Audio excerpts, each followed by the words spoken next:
प्रभु की अहेतुकी कृपा से जब आचार्य शरणागति होती है और कोई भी उपासक भाव से अपना सर्वस्व आचार्य को मान लेता है तो जो कार्य किसी साधना से नहीं होता, कर्म बंधनों का नाश होना, वो हो जाता है। कटे कर्म बंधन संसारी, सुख सागर पूरित अति भारी।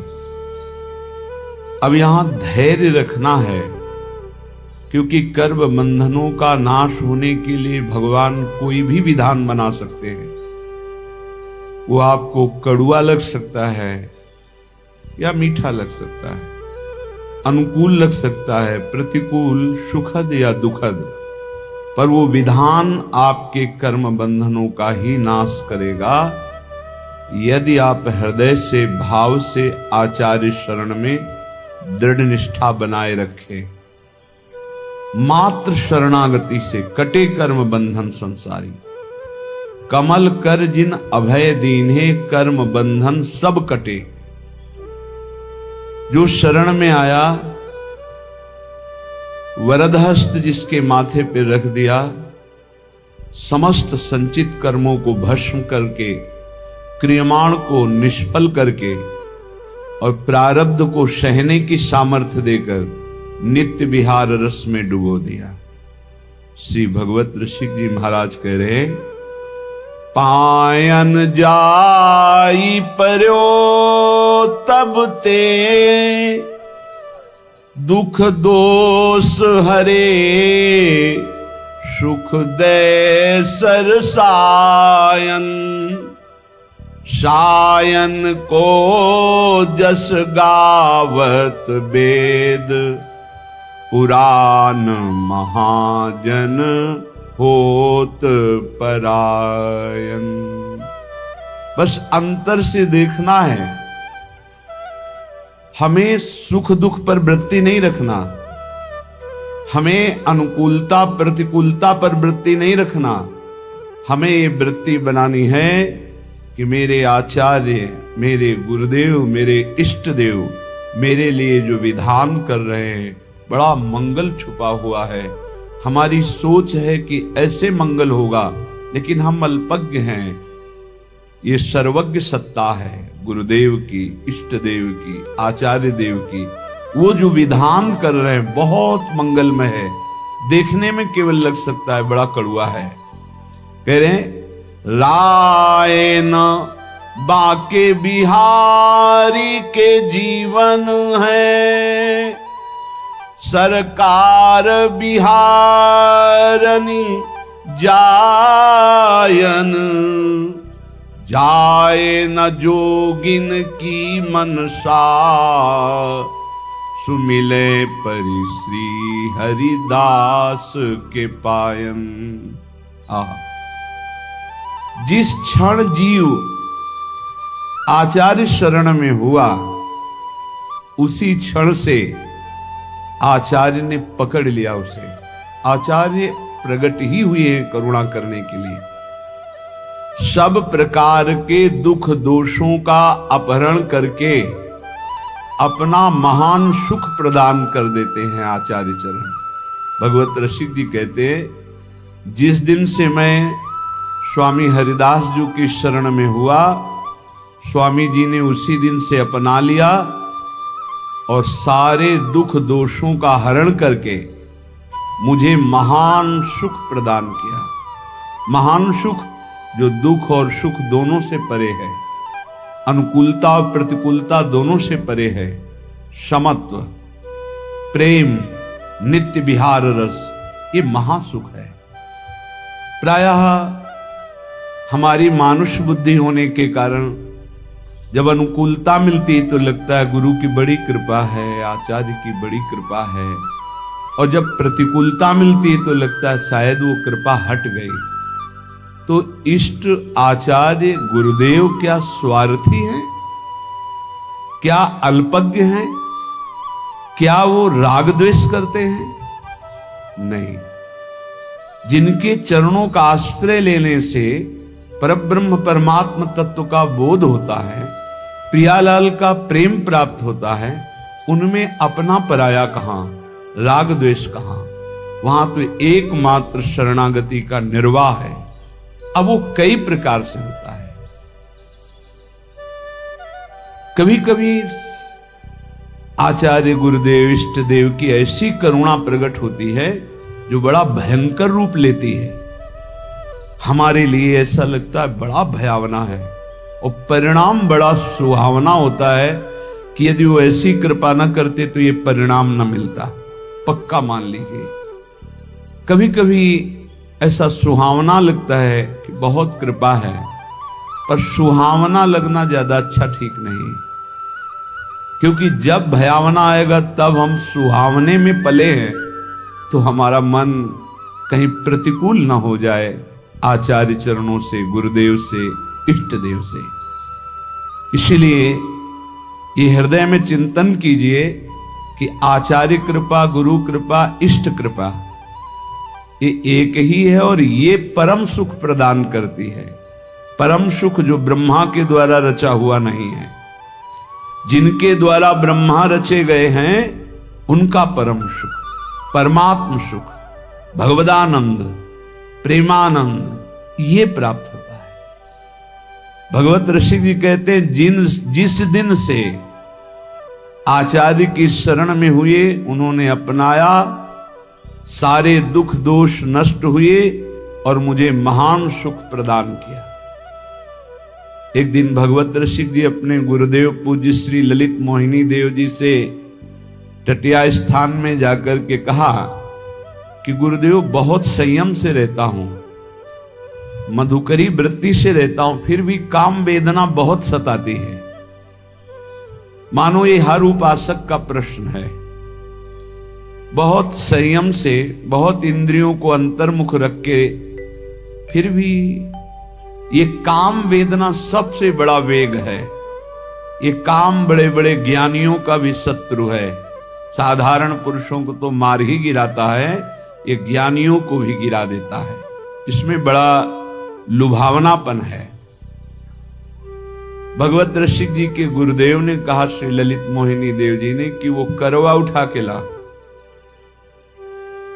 उसमें पानी भरा, थोड़ी देर में उसमें तेल उतराने लगा। कहा देखो पहले इसमें तेल नहीं दिखाई दे रहा था, कुछ दिन पहले इसमें तेल रखा गया था,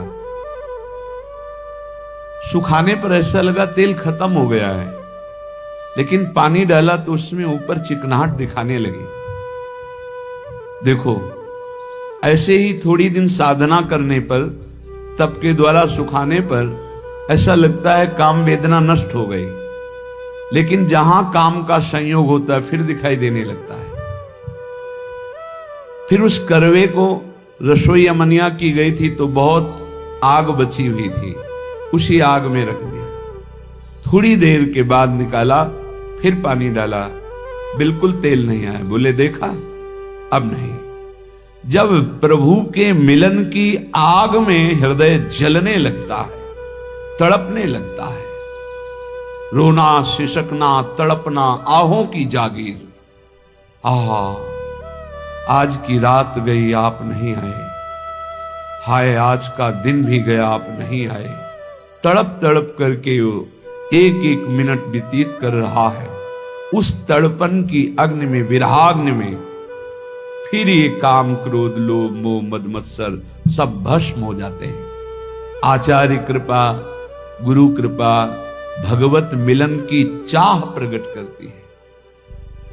ये न समझे कि गुरु कृपा, आचार्य कृपा से केवल लौकिक सुख सुविधा मिल जाए तो सिद्ध संत। हमारे पुत्र नहीं हो रहा था तो गर्भ रह गया, भाई बड़ी कृपा, बड़े सिद्ध संत, बड़ा सिद्ध दरबार। हमारा काम नहीं बन रहा था, अमुक काम बन गया। भूल में मत रहना, ये सुकृत का फल है। संत महापुरुषों के समागम का फल है संस्कृति का अंत हो जाना,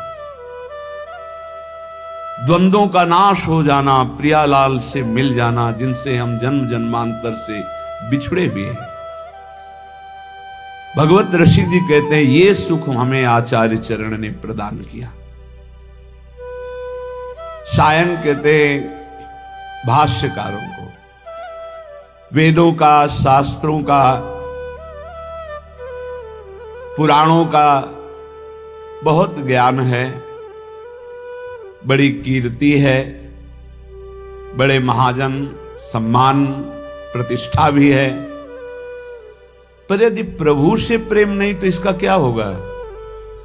शास्त्रों का व्याख्यान कर लेना, पुराणों का व्याख्यान कर लेना, समाज में कीर्ति प्रतिष्ठा धन वैभव महिमा प्राप्त हो जाना, क्या है इससे?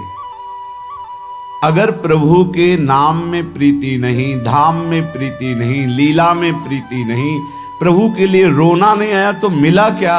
शरीर छूटने के बाद न तुम्हारी कीर्ति जाएगी, न पैसा जाएगा, न ज्ञान जाएगा। ज्ञान वही जागृत होता है जो भगवत अनुराग में या आत्म प्रीति में, और ये सब भूल जाता है, पढ़ा लिखा ज्ञान भूल जाता है।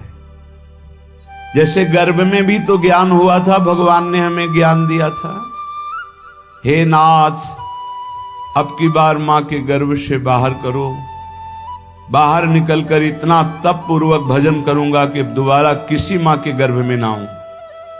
लेकिन जब बाहर आए, कहां कहां कहां भूल गया वो ज्ञान, फिर लग गए मैं और मोर तोर तय माया, जही बस कीन्हे जीव निकाया, भूमि परत भा ढावर पानी, तिम जीव ही माया लपटा। फिर भूल गए। ज्ञान किस काम का? जो विस्मरण करा दे। शुद्ध ज्ञान बोध है, शुद्ध ज्ञान भगवत प्रेम है। जोग कुजोग ज्ञान अज्ञानु, जहां नहीं राम प्रेम परधानु। भगवत ऋषि जी कह रहे बड़े बड़े शास्त्रों का ज्ञान होना, पुराणों का ज्ञान होना, मान प्रतिष्ठा मिलना, वैभव होना, ये सब है, भगवत प्रीति नहीं है, भगवान के लिए रोना नहीं है, निरंतर स्मृति नहीं है, तो जीवन का कोई विशेष लाभ नहीं। प्रिया प्रीतम के अनन्य भाव में जो डूबे हुए रसिकाचार्य महाजन हैं, इनकी शरणागति मात्र किशोरी जी के चरणों में प्रेम प्रदान करती है। पर शरणागति होती मन से, वचन से, कर्म से, स्वयं से। हमारे कर्म प्रिया प्रीतम के लिए हो, हमारा मन प्रिया प्रीतम में लगे, हमारी वाणी प्रिया प्रीतम का नाम जप करे, गुण कीर्तन पद कीर्तन करे, तो स्वयं में अनुभूति होने लगेगी कि मैं श्यामाजू का हूं, मैं प्रिया प्रीतम का हूं।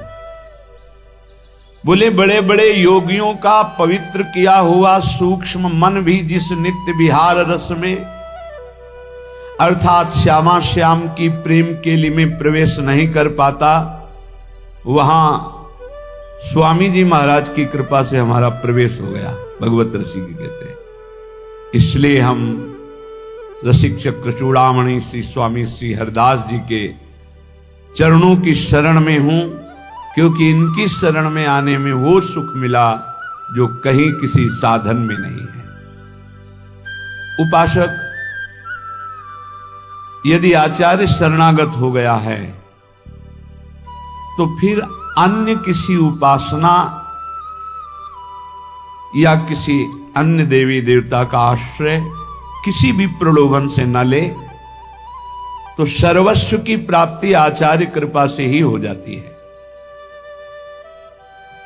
आचार्य प्रकट होते ही हैं रस देने के लिए, पर हमारे हृदय में इसलिए वो रस नहीं आ पा रहा कि हमारा मन कहीं और है, वचन कुछ और निकल रहे हैं, क्रियाएं कुछ और हो रही हैं, अभी शरणागति परिपक्व नहीं हुई। श्रीपाद प्रबोधानंद जी देखो इसी शरणागति की प्राप्ति होने पर कह रहे हैं धन्योस्मि, मैं धन्य हो गया। जैसे भगवत ऋषि जी कह रहे मैं धन्य हो गया। बोले मेरी शरणागति पूर्ण हुई कि नहीं ये कौन बताएगा? आपकी छाती बताएगी। धन्योस्मि, मैं धन्य हो गया। कैसे तुम्हें बताएं? स्वप्न में भी भय नहीं होने देते, स्वप्न में भी नहीं। प्रभु स्वप्न में भी भय नहीं होने देते। कभी भयावह स्वप्न जैसे मन दिखाए, उस समय प्रभु आकर के भय से मुक्त, स्वप्न में तब बहुत कितने करुणा में, जागृत में भय दुख की तो बात जाने दो, स्वप्न में भय नहीं होने देते। मुस्कुराते हुए युगल सरकार वहीं कोई न कोई अद्भुत ऐसा लीला करते, बचाव पक्ष प्रकट होता है, फिर जब नेत्र खुलते हैं तो चिंतन करके रोना आता है। कितना प्यार करने वाले लोग क्यों नहीं समझते, प्यार के लिए तड़प रहे हैं सब, और प्यार का समुद्र उफान पे है, प्रिया प्रीतम इनकी तरफ क्यों नहीं मुड़ते, शरीरों के प्यार में क्यों लगे हुए हैं, एक दूसरे के शरीरों में आकर्षित क्यों हो रहे हैं। ये भगवान की विचित्र मोहिनी माया है, जो मार्ग मिलने पर भी प्रिया प्रीतम की तरफ हम नहीं बढ़ पा रहे। सच्ची मानिए, स्वप्न में भी दुख नहीं होने देते, बड़े कृपाल। स्वप्न में भी सरकार भय नहीं होती, स्वप्न में भी आप सच्ची मानिए। यहां हम देखते हैं कि मन तड़पता है कि कोई हमें प्यार करे, ये सब पूरे जगत की बात है, पशु पक्षी सब, क्योंकि सब प्रेम स्वरूप भगवान के अंश हैं, तो सबको प्रेम। हम आपसे प्रार्थना करते हैं, एक बार हमारी बात मान लीजिए, हमारे गुरुजनों की, हमारे शास्त्र की, प्रेम समुद्र है हमारे प्रभु। आप कहोगे कि आप साधु महात्मा हो इसलिए प्रभु आपसे प्रेम करते हैं, प्रभु का ऐसा स्वभाव नहीं है। बस प्रभु को एक चीज चाहिए, प्रभु के सिवा आपका अंतर से कोई अपना ना हो, बस इतनी बात करने के लिए सारे शास्त्र, सारी साधनाएं, सब कुछ है। कुछ बातें ऐसी जो शब्द हमारे पास नहीं कि हम कह सकें, बस ऐसे ऐसे कर लें तो जान लेना कि असमर्थ हैं, बता नहीं पा रहे, वो शब्द नहीं। बस एक बात प्रभु को चाहिए कि प्रभु के सिवा हमारा अपना कोई नहीं, अंदर से, बाहर से, अंदर से आपके अपना कोई ना हो। फिर आप चमत्कार देखिए हमारे प्रभु का। चमत्कार का मतलब ये नहीं कि आप चल नहीं पाते तो चल लेंगे, आपको दिखाई नहीं देता तो ऐसे, ये नहीं, ये सब लौकिक बातें। हर क्षण प्रिया प्रीतम आपको अपने समीप दिखाई देंगे। इतना सुंदर रूप लाडली जू का है कि बस रोते ही रहो, इतना मतलब प्रेम की मूर्ति हमारी प्रिया जो बात बन गई। एक बार इष्ट जिसे स्वीकार कर लेता है, दोबारा कभी किसी भारी से भारी अपराध होने पर भी छोड़ता नहीं। बल्कि ये स्वभाव हमारे इष्ट का, इसलिए हम जीत गए, इसलिए हम जीत गए। श्री वृंदारण्य धन